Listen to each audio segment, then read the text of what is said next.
Greetings and welcome to the January 13th reading of Reading Through the Bible in a Year, Mighty Through God. Today we'll start with Genesis 28, chapter 28, and chapter 29. And today I'll be reading from the New Living Translation. And it reads, So Isaac called for Jacob, blessed him, and said, You must not marry any of these Canaanite women. Instead, go at once to Paddan Aram, to the house of your grandfather Bethuel, and marry one of your uncle Laban's daughters. May God Almighty bless you and give you many children, and may your descendants multiply and become many nations. May God pass on to you and your descendants the blessings he promised to Abraham. May you own this land where you are now living as a foreigner, for God gave this land to Abraham. So Isaac sent Jacob away, and he went to Paddan Aram to stay with his uncle Laban, his mother's brother, the son of Bethuel the Aramean.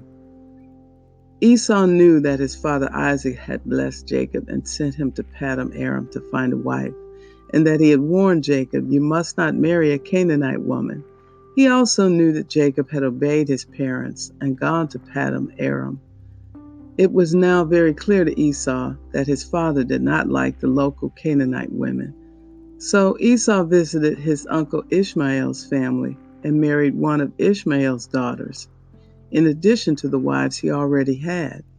His new wife's name was Mahalath. She was the sister of Nebaioth and the daughter of Ishmael, Abraham's son. Meanwhile, Jacob left Beersheba and traveled toward Haran. At sundown, he arrived at a good place to set up camp and stopped there for the night. Jacob found a stone to rest his head against and lay down to sleep. As he slept, he dreamed of a stairway that reached from the earth up to heaven, and he saw the angels of God going up and down the stairway. At the top of the stairway stood the Lord, and he said, I am the Lord, the God of your grandfather Abraham, and the God of your father Isaac. The ground you are lying on belongs to you. I am giving it to you and your descendants. Your descendants will be as numerous as the dust of the earth. They will spread out in all directions, to the west and to the east, to the north and to the south, and all the families of the earth will be blessed through you and your descendants. What's more, I am with you, and I will protect you wherever you go. One day I will bring you back to this land. I will not leave you until I have finished giving you everything I have promised you.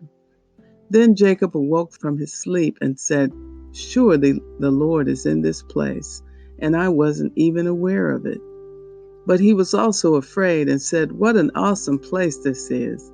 It is none other than the house of God, the very gateway to heaven. The next morning, Jacob got up very early. He took the stone he had rested his head against, and he set it upright as a memorial pillar. Then he poured olive oil over it. He named that place Bethel, which means house of God, although it was previously called Luz. Then Jacob made this vow, If God will indeed be with me and protect me on this journey, and if he will provide me with food and clothing, and if I return safely to my father's home, then the Lord will certainly be my God, and this memorial pillar I have set up will become a place for worshiping God, and I will present to God a tenth of everything he gives me. Chapter 29. Then Jacob hurried on, finally arriving in the land of the east. He saw a well in the distance. 3 flocks of sheep and goats lay in the open field beside it, waiting to be watered, but a heavy stone covered the mouth of the well. It was the custom there to wait for all the flocks to arrive before removing the stone and watering the animals. Afterward, the stone would be placed back over the mouth of the well. Jacob went over to the shepherds and asked, "Where are you from, my friends?" "We are from Haran," they answered. "Do you know a man there named Laban, the grandson of Nahor?" he asked. "Yes, we do," they replied. "Is he doing well?" Jacob asked. "Yes, he's well," they answered. "Look, here comes his daughter Rachel with the flock now." Jacob said, "Look, it's still broad daylight, too early to round up the animals. Why don't you water the sheep and goats so they can get back out to pasture?" "We can't water the animals until all the flocks have arrived," they replied. Then the shepherds moved the stone from the mouth of the well, and we water all the sheep and goats. Jacob was still talking with them when Rachel arrived with her father's flock, for she was a shepherd. And because Rachel was his cousin, the daughter of Laban, his mother's brother, and because the sheep and goats belonged to his uncle Laban, Jacob went over to the well and moved the stone from its mouth and watered his uncle's flock. Then Jacob kissed Rachel, and he wept aloud. He explained to Rachel that he was her cousin on her father's side, the son of her aunt Rebekah. So Rachel quickly ran and told her father Laban. As soon as Laban heard that his nephew Jacob had arrived, he ran out to meet him. He embraced and kissed him and brought him home. When Jacob had told him his story, Laban exclaimed, "You really are my own flesh and blood." After Jacob had stayed with Laban for about a month, Laban said to him, "You shouldn't work for me without pay just because we're relatives. Tell me how much your wages should be." Now Laban had 2 daughters. The older daughter was named Leah, and the younger one was Rachel. There was no sparkle in Leah's eyes, but Rachel had a beautiful figure and a lovely face. Since Jacob was in love with Rachel, he told her father, "I'll work for you for 7 years if you'll give me Rachel, your younger daughter, as my wife." "Agreed," Laban replied. "I'd rather give her to you than to anyone else. Stay and work with me." So Jacob worked 7 years to pay for Rachel, but his love for her was so strong that it seemed to him but a few days. Finally, the time came for him to marry her. "I have fulfilled my agreement," Jacob said to Laban. "Now give me my wife so I can sleep with her." So Laban invited everyone in the neighborhood and prepared a wedding feast. But that night, when it was dark, Laban took Leah to Jacob, and he slept with her. Laban had given Leah a servant, Zilpah, to be her maid. But when Jacob woke up in the morning, it was Leah. "What have you done to me?" Jacob raged at Laban. "I worked 7 years for Rachel. Why have you tricked me?" "It's not our custom here to marry off a younger daughter ahead of the firstborn," Laban replied. "But wait until the bridal week is over. Then we'll give you Rachel too, provided you promise to work another 7 years for me."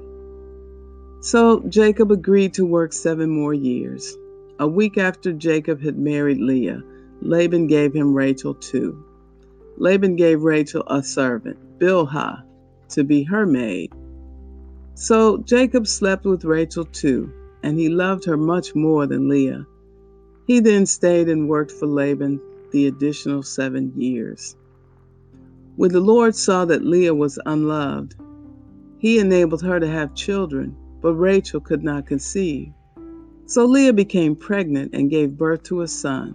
She named him Reuben, for she said, "The Lord has noticed my misery, and now my husband will love me." So she became pregnant again and gave birth to another son. She named him Simeon, for she said, "The Lord heard that I was unloved and has given me another son." Then she became pregnant a third time and gave birth to another son. He was named Levi, for she said, "Surely this time my husband will feel affection for me, since I have given him 3 sons." Once again, Leah became pregnant and gave birth to another son. She named him Judah, for she said, "Now I will praise the Lord." And then she stopped having children.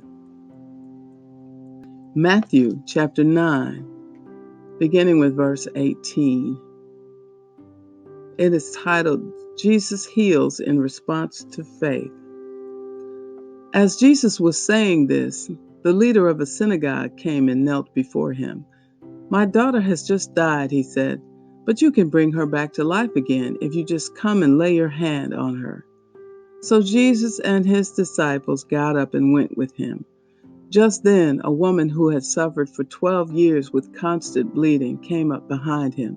She touched the fringe of his robe, for she thought, "If I can just touch his robe, I will be healed." Jesus turned around, and when he saw her, he said, "Daughter, be encouraged. Your faith has made you well." And the woman was healed at that moment. When Jesus arrived at the official's home, he saw the noisy crowd and heard the funeral music. "Get out," he told them. "The girl isn't dead, she's only asleep." But the crowd laughed at him. After the crowd was put outside, however, Jesus went in and took the girl by the hand, and she stood up. The report of this miracle swept through the entire countryside. After Jesus left the girl's home, 2 blind men followed along behind him, shouting, "Son of David, have mercy on us." They went right into the house where he was staying, and Jesus asked them, "Do you believe I can make you see?" "Yes, Lord," they told him, "we do." Then he touched their eyes and said, "Because of your faith, it will happen." Then their eyes were opened and they could see. Jesus sternly warned them, "Don't tell anyone about this." But instead, they went out and spread his fame all over the region. When they left, a demon-possessed man who couldn't speak was brought to Jesus. So Jesus cast out the demon, and then the man began to speak. The crowds were amazed. "Nothing like this has ever happened in Israel," they exclaimed. But the Pharisees said, "He can cast out demons because he is empowered by the prince of demons." Jesus traveled through all the towns and villages of that area, teaching in the synagogues and announcing the good news about the kingdom. And he healed every kind of disease and illness.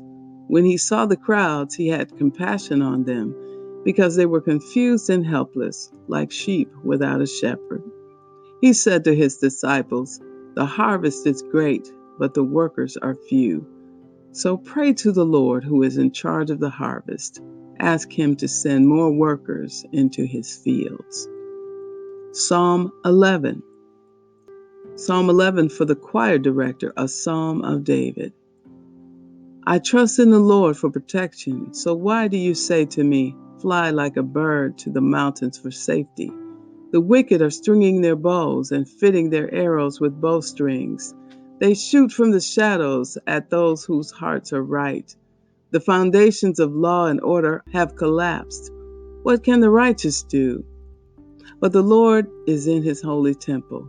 The Lord still rules from heaven. He watches everyone closely, examining every person on earth.